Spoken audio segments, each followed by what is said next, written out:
So, a few weeks ago, I was at a school dance, and while we were all doing the Cupid Shuffle, I thought to myself, school dances, I can make a good video. Why is he cutting the dish? What? So I personally think that school dances are alright. I mean, you get to interact with your friends and dance to some idiotic music, but who am I to judge? Because I have no friends. But there are some tropes to school dances that I just don't agree with. They're just bad, and they don't really impress me. So I'd like to share with you Jack's 3 reasons why school dances are not as good as they look. By the way, this paper is just balloons. Okay, reason number 1. The effort they put into the food freaking sucks.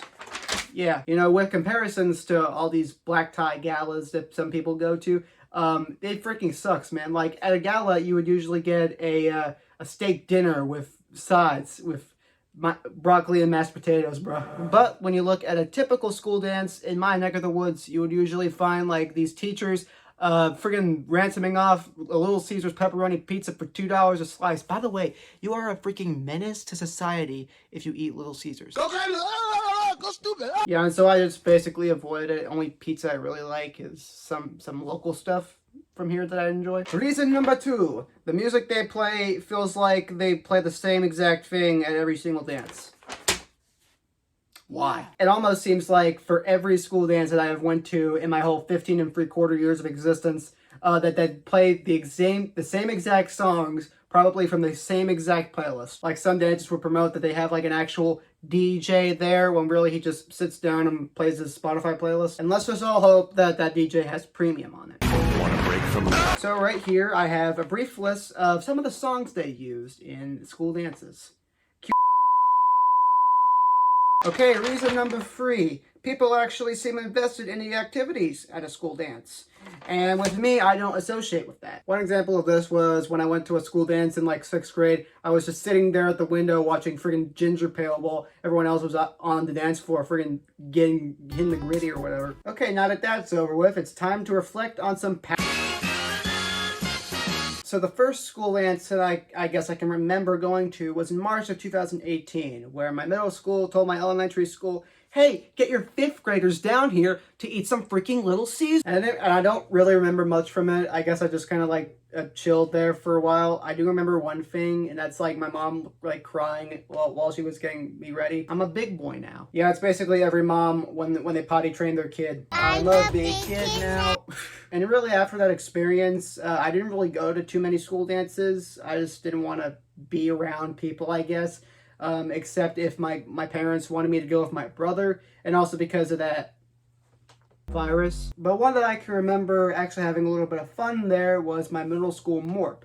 Now, if you don't know, MORP is prom spelled backwards, so we had to dress up nice. And I was really happy with what I went in, and it's a full freaking black tuxedo. I look so good. Look at me. Oh my god. And yeah, and also I danced with 4 girls that night. They probably don't remember that, but who cares? It's just another example that I am good at life.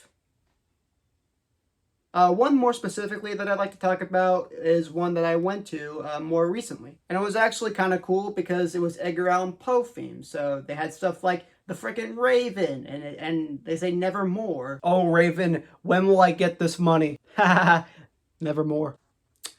Well, now I'm sad. And also, one thing I'd like to note about that ball was that they actually had good food. They had freaking popcorn chicken, pigs in a blanket, and you even had a freaking s'mores maker. The chicken was pretty good, but in my opinion, KFC's better. Another thing I would like to talk about is that at that ball, there was kind of a mystery to solve because it was, you know, Edgar Allan Poe themed and a little bit of a mysterious atmosphere. Basically, there were little papers of clues and code numbers all around the ballroom, which culminated in a little black box with a 4-digit code on it. And me and my friend Carter, who you may remember from the last video, went around and tried to solve that mystery for ourselves. We could see the finish line. All we had to do was arrange the numbers together and we could get our code. This was the great moment. They knew their whole lives resulted in this very moment, and some other kid from another grade beat us to it.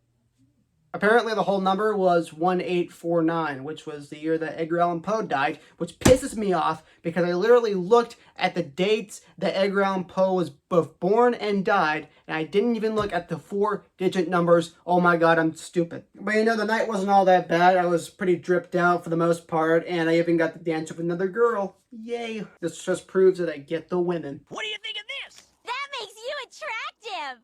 Yeah! Okay, that's the end of the video. I hope you enjoyed me talking about my insufferable experiences. One thing I would like to plug is that I have a TikTok now. Unfortunately, I'm going to post some stuff on there that doesn't seem right to post on this, my YouTube channel, but is still good enough. And I hope you find some good content. Okay, follow me there. I will see you later, alligators. Oh yeah, this is great. Eating Little Caesars pizza and listening to Low. Want a break What from the the ads? fuck?